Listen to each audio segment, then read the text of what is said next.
são 14 horas e 3 minutos, falando para a comunidade Professor Z, os professores das novas gerações de estudantes. Realmente, eu estou aqui toda arrepiada, nervosa, para compartilhar essa experiência que eu tive aqui com vocês. Eu estou muito, muito, muito feliz em poder compartilhar, poder mostrar para vocês a vivência que eu tive aqui e também saber que tem tantos professores que querem fazer a diferença na educação. Então, eu estou aqui, vou mostrar para vocês, uniformizada, com a camiseta que eu ganhei da Universidade do Porto. Eu fui muito bem recebida lá. Então, a gente chegou aqui em Portugal no feriado, a gente passou por Lisboa, passamos em Fátima também. Depois, então, visitamos algumas outras cidades também. E chegamos em Portugal para o meu compromisso profissional. E eu quero compartilhar para vocês o que eu vivenciei, né, nessa experiência, nessa visita técnica na Universidade de Porto, que tem o maior centro de inovação e tecnologia educacional da Europa. E quero falar para vocês como que eu cheguei até esse centro, porque às vezes as pessoas falam, ela foi lá, ok, mas como que eu cheguei? Professores, quem me conhece, quem já me acompanha, sabe que eu sou sedenta por informação. Então, eu pesquiso várias universidades ao redor do mundo, o que eles estão falando sobre educação, quais são os programas, o que tem pedagógico, o que tem no processo de formação dos professores. E aqui eu não estou dizendo somente formação do professor que está no ensino superior dando aula, mas também o que eles têm programado para os estudantes, para a formação de futuros professores. Né? Porque dentro da universidade que a gente tem esse processo formativo e é ali que a gente sabe como é que vai acontecer as transformações. Então, o início do ano passado, em janeiro, nas minhas férias, a gente não tinha ainda comunidade, nós não tínhamos a imersão professor inovador, não tinha... Eu estudava porque eu queria saber mais sobre inovação pedagógica. Eu já estava estudando na Universidade do Chile, que inclusive eu tenho um contato, provavelmente no próximo ano a gente tem algumas coisas que a gente está alinhando para fazer com a Universidade do Chile. Então, comecei a pesquisar, eu estudo muito o programa pedagógico de alfabetização da Finlândia, que é um dos melhores do mundo, e eu cheguei no maior centro de tecnologia educacional na Europa, de inovação e tecnologia educacional na Europa. E eu comecei a consumir muito do que tinha disponível por eles no site deles, da própria universidade, e eu escrevi para eles. Né? E aí, então, eu recebi o convite para estar vindo visitar, óbvio que eu falei do meu interesse, e eu recebi esse convite para estar vindo visitar o centro. E assim foi feito, hoje eu estou aqui. Realmente foi uma experiência incrível, como eu já falei para vocês, estou uniformizada, eu estou aqui também com o livro, que eu já vou falar mais para vocês sobre esse livro, mas eu sei que muitos de vocês estão ansiosos aqui para ver como que é, o que eles fazem de diferente.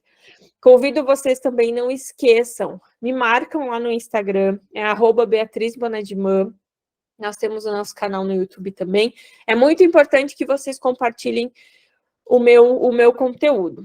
Então, vamos lá, professores. Eu visitei 2 universidades. A Universidade do Porto foi uma visita técnica mesmo, e a Universidade de Coimbra foi uma visita um pouco mais experiencial, né? Foi muito de turismo mesmo.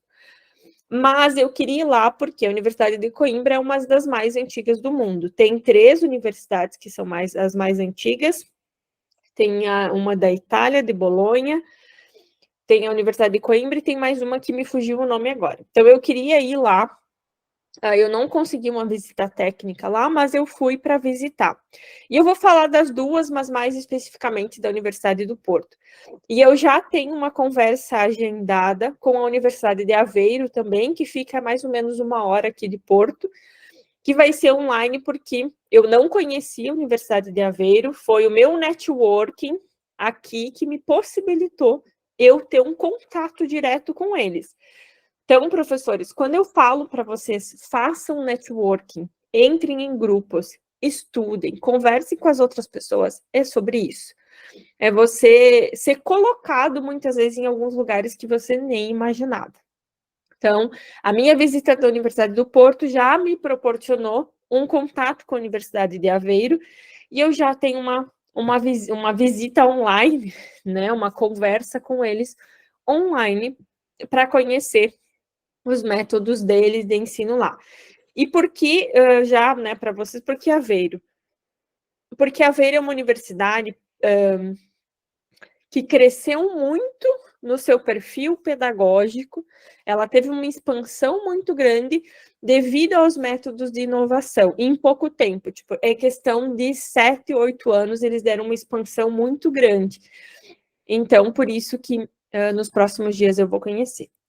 Então, aqui na Universidade de Porto, eu fui recebida pela pró-reitora Rita Cinti, que foi com quem eu conversei durante todo esse um ano e pouco, né, que antecedeu essa minha visita aqui, e com a coordenadora do Centro de Tecnologia Educacional, a Tereza Coreia. Então, a Tereza é essa aqui, e a Rita é essa prof aqui, tá? As duas já são professoras bem antigas da universidade, estão há mais de 20 anos aqui, e foram elas que, quem me recebeu quando eu cheguei, então, foi a Tereza, a prof. Rita estava em uma outra reunião, e depois ela chegou. E eu quero compartilhar para vocês, isso aqui eu peguei do próprio site deles, um pouquinho do que eles realmente fazem aqui. Então, essa unidade de inovação educativa, que eles chamam aqui, né, do português de Portugal, ela tem como principal objetivo o desenvolvimento e o potencial acadêmicos de todos os estudantes, tendo em vista o sucesso acadêmico e o combate da evasão escolar, né, que eles chamam de abandono. Então, como objetivo geral, digamos assim, esse programa tem identificar e promover práticas pedagógicas inovadoras, disponibilizar formação, oferecer suporte técnico, prestar apoio técnico, apoiar a formação do docente, monitorar e participar de projetos internacionais. Então, aqui é um pouquinho realmente do que o centro faz. Esse centro é um dos maiores centros de inovação e tecnologia educacional da Europa. E, na verdade, ele era separado, era um centro só de inovação educacional e um de tecnologia, que hoje se teve uma fusão, né, tem já alguns anos, e aí eles chamam de inovação educativa hoje esse centro. E nessa minha visita técnica, então a gente conversou muito, porque quando a gente fala de inovação na educação, é algo, de certa forma, que envolve estrutura, mas a gente está falando de tecnologia. E o que mais me chamou a atenção, que é a primeira coisa que eu coloquei aqui para vocês, é um programa de gestão de aprendizagem. O que é esse programa? Eles, literalmente, eles acompanham a gestão de aprendizagem do estudante. Isso já é um programa antigo deles. Isso fez um contraponto, algo negativo deles, que eu achei, não são só pontos positivos, porque, por exemplo, eles têm turmas de 300 alunos, de 200, 300 alunos, que é uma coisa que eu acho totalmente negativa. Só que o que acontece? Eles têm um programa de gestão de aprendizagem tão excelente, de excelência, que eles conseguem acompanhar, fazer uma gestão desse aluno, do processo de ensino e aprendizagem desse estudante. É uma coisa que realmente, assim, eles veem as métricas, eles veem os dados desse aluno, e é algo bem que eles prezam muito, assim, eles falam muito sobre isso.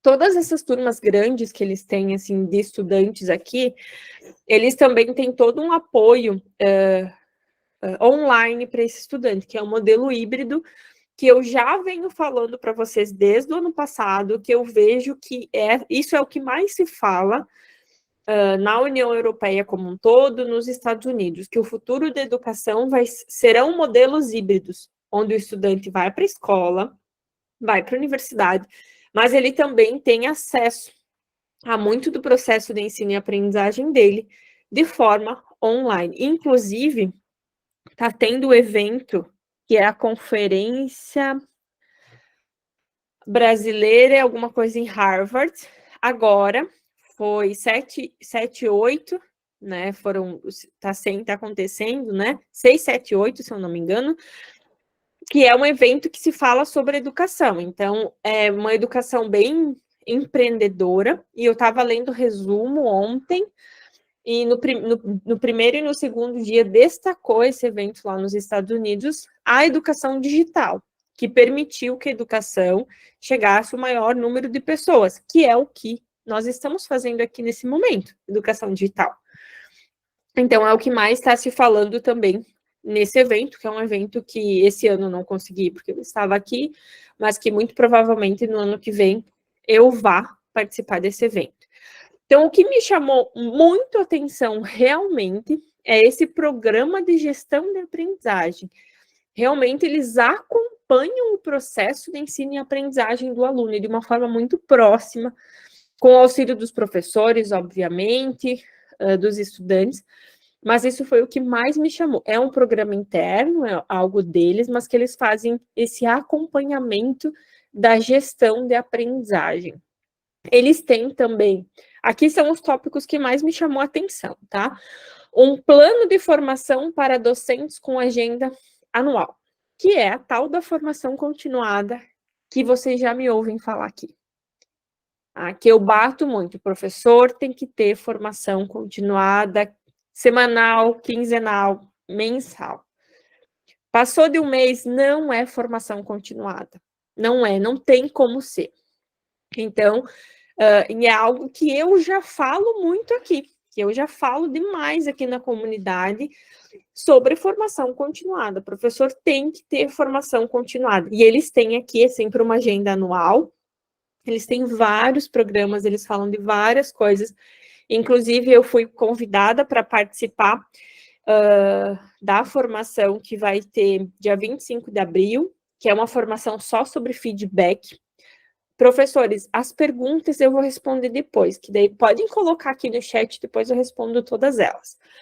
Então, eles têm um programa que tem atividades online, tem atividades presenciais. Vou dar um exemplo. O próximo que vai ser sobre feedback. Mas eles também tiveram um com yoga, para essas questões mentais. Então, eles têm várias coisas que envolvem essa formação continuada do professor. E o que eles têm dentro desse próprio plano de formação para os seus docentes, né, é um programa bem pesado de formação em tecnologia educacional. Então, realmente, eles batem muito na tecla da tecnologia, do como implementar. Mas uma coisa que a Tereza falou para mim, nas primeiras palavras que a gente conversou, que é a coordenadora do centro, foi: inovação não é só sobre tecnologia. Inovação também é sobre você inovar as práticas pedagógicas com atividades que não envolvem tecnologia. E é o que eu trago muito aqui para vocês. Não é só dizer que inovar é tecnologia. A gente não pode ser negacionista de dizer, não, na minha aula eu não vou incluir tecnologia. A gente tem que incluir, mas não é toda aula isso. Tem aulas que você vai incluir, tem aulas que não, tem aulas que dá, tem aulas que não dá. Isso ela falou assim, eu lembro, assim, foi quando a gente começou a conversar, ela trouxe essa fala, né? Então, eles têm muito essa formação voltada para a tecnologia. E o que também me chamou a atenção é que eles têm um atendimento e um apoio exclusivo para os professores, né?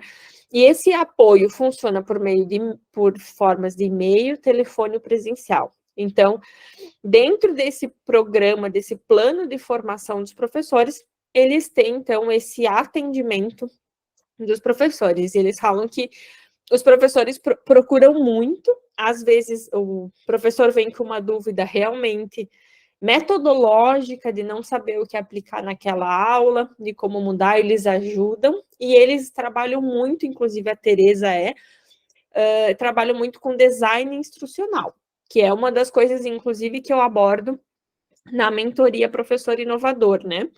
Que todo professor tem que partir do princípio que ele está entregando uma solução para o estudante. E quando você entrega uma solução, você tem que fazer design instrucional, que é o design de aprendizagem, que é o plano. Como é que você faz esse planejamento?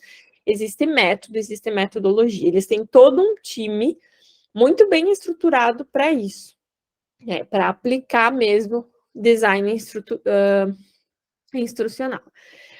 O que me chamou muita atenção também é que eles têm 2 prêmios, que é um programa que eles chamam de premiação, as melhores práticas.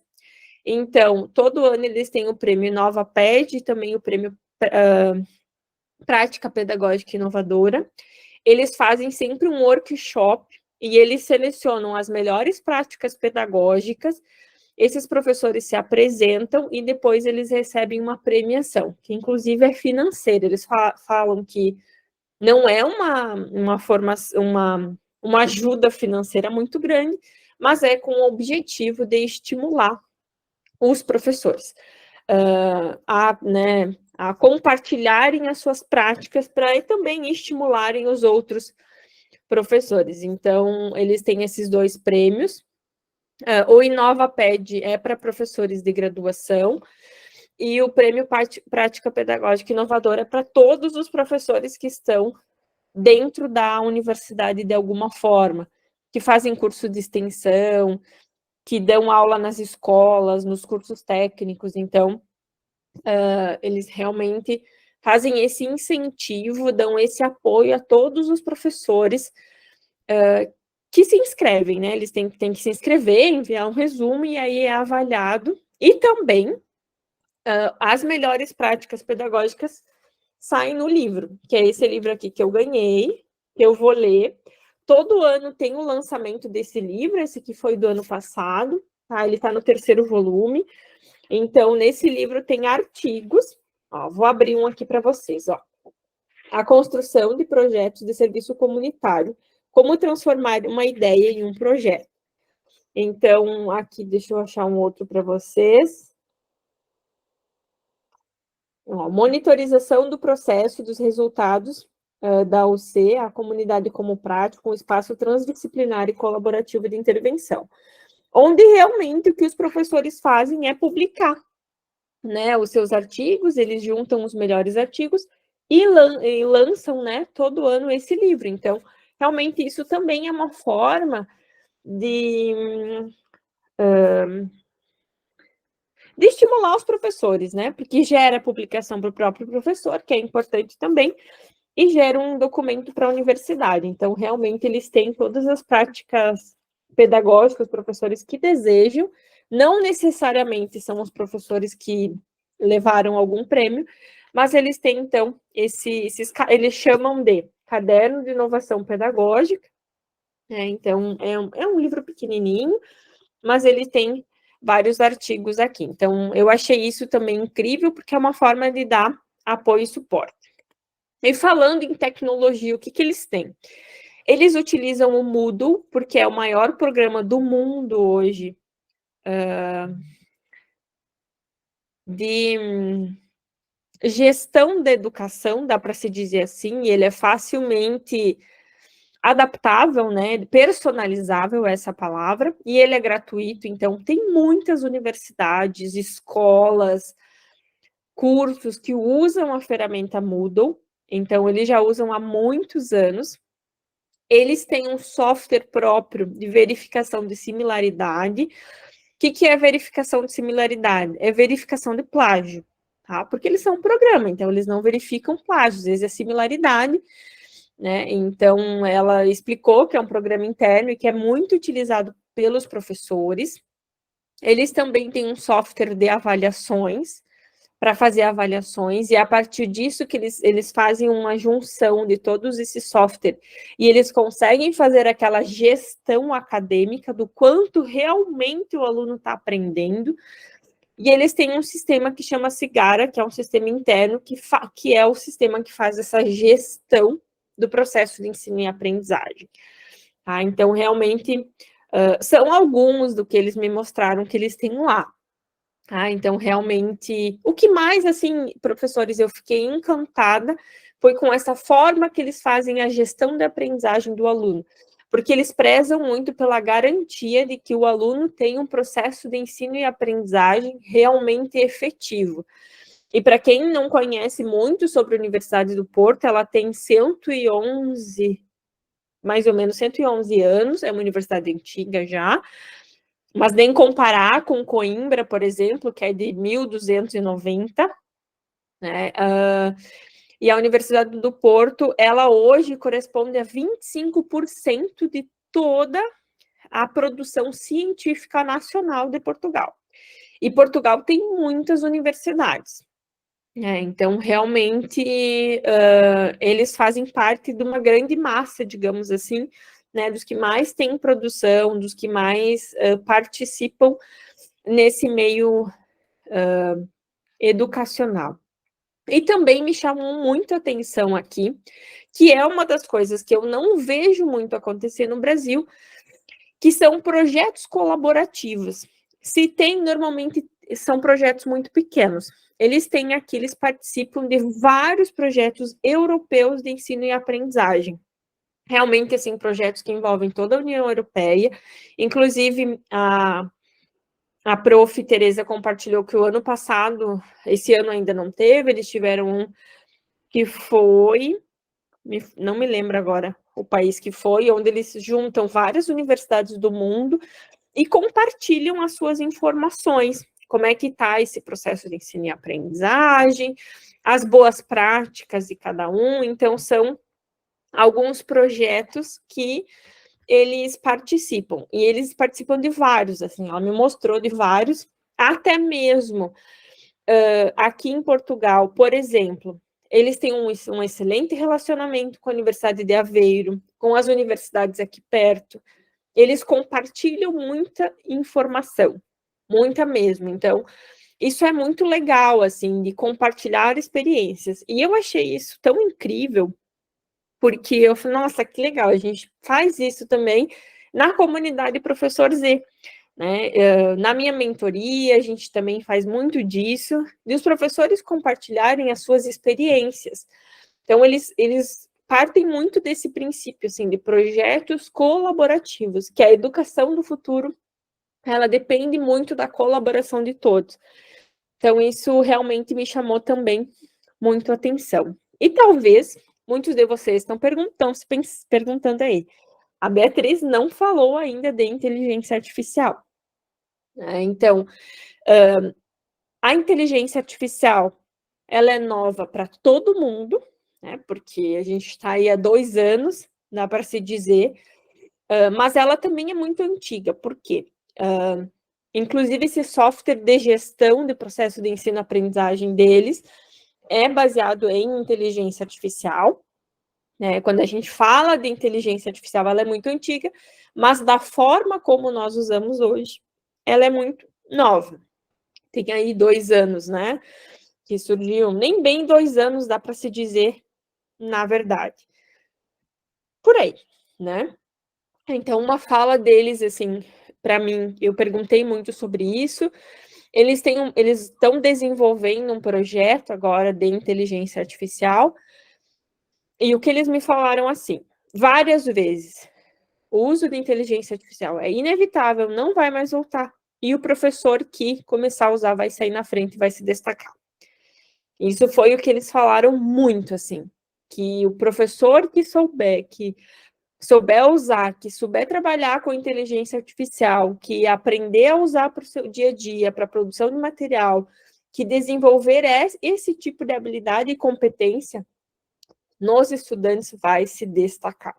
E eles já estão trabalhando muito no desenvolvimento dessas habilidades e competências do uso de inteligência artificial nos estudantes, mas como é muito novo, eles também não têm uma formação para os professores, mas eles falaram que eles já têm professores que estão tomando destaque dentro da universidade, dentro dos onde eles circulam, pelo fato de usar inteligência artificial.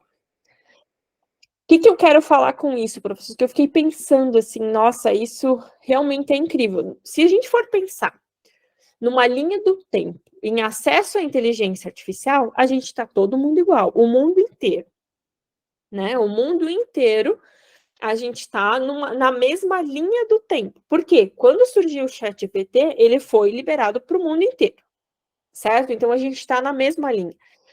Quem começar a usar, quem aprender a usar, vai sair na frente e se destacar, vai começar a ser referência na sua escola, vai começar a ser referência na sua universidade e vai começar a ser chamado, né? Vai começar a ser bem visto. E uma das coisas que aqui eu quero chamar a atenção para vocês é que eu tenho lido cada vez mais que até 2030, gente, 6 anos é muito pouco tempo, a gente vai ter um apagão de professores no Brasil. Se nós estamos falando de um apagão, toda vez que tem apagão, toda vez que falta profissionais numa área, o que começa a acontecer? Começa a se pagar mais por aquele profissional. Só que quem que vai começar a ter bons salários com isso? O professor que sabe lidar com ferramentas inovadoras. O professor que é inovador, que já é destaque, tá? Então, o meu conselho aqui, e meu resumo para vocês, assim, se na instituição de vocês não tem formação continuada, vocês busquem por formação continuada. Gente, 5, 6 anos passa muito rápido. E quando vocês começarem, realmente, ó, eu quero buscar cada vez mais conhecimento, vou atrás de tecnologia, vou ficar expert em inteligência artificial, vocês vão começar a ser referência. É inevitável. É inevitável. Eu vejo por mim hoje. Hoje, na região, até no Brasil já tem. Eu já estou sendo referência, as pessoas já me buscam. Eu tenho outras profissões já me buscando que não professores, porque existem poucas pessoas que falam sobre inteligência artificial, ou pior, que sabem usar o ChatGPT de verdade.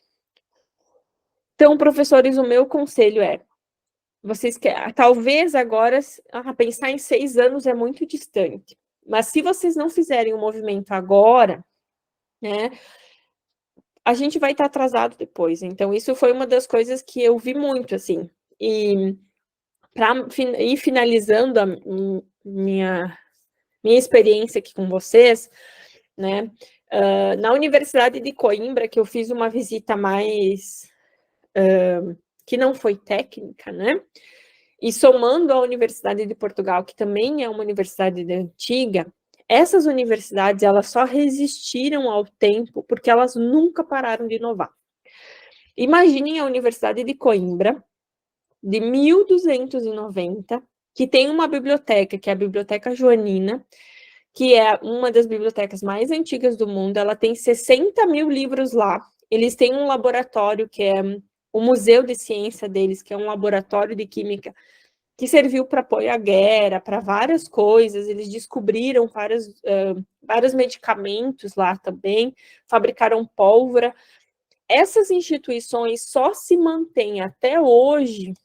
Por quê? Porque elas sempre investiram em conhecimento, em tecnologia. Então, quando eu entrei, assim, quando os guias começaram a falar sobre a Biblioteca Joanina e tal, hoje os livros estão lá intocáveis, são mais de 60 mil livros. Hoje, muito provavelmente, eles não servem mais para o conhecimento, para alguma transformação. Só que naquela época, em 1290, 1300, serviu, né? Assim como a Universidade de Porto. Naquele período, serviu, né? No momento, as coisas históricas. Só que hoje não servem mais. Eles foram importantes para a nossa base do conhecimento. Só que hoje não serve. E aí vem a pergunta: como que essas instituições se manteram ao longo do tempo? Porque elas nunca pararam. Nunca pararam. São referências em ciência, em tecnologia, no mundo inteiro. Literalmente, no mundo inteiro, elas são referências. Tem prêmios, vários prêmios importantíssimos. Isso porque eles nunca pararam, eles sempre estiveram em movimento, acompanhando as transformações. E eu acho que essa é a grande lição, e que também me veio, assim, a maior lição, quando eu estava em Braga, e por todos os cantos de Braga, assim, que Braga é a cidade mais antiga de Portugal, onde eles tinham essa frase escrita: aqui o passado e o futuro se encontram. Aí eu acho que sim. Na educação, o passado é importante. A nossa base de conhecimento, como o processo de ensino e aprendizagem acontece, é muito importante. Mas se a gente não olhar para o futuro, se a gente não se atualizar, a gente vai ficar no passado. E no passado a gente vai morrer.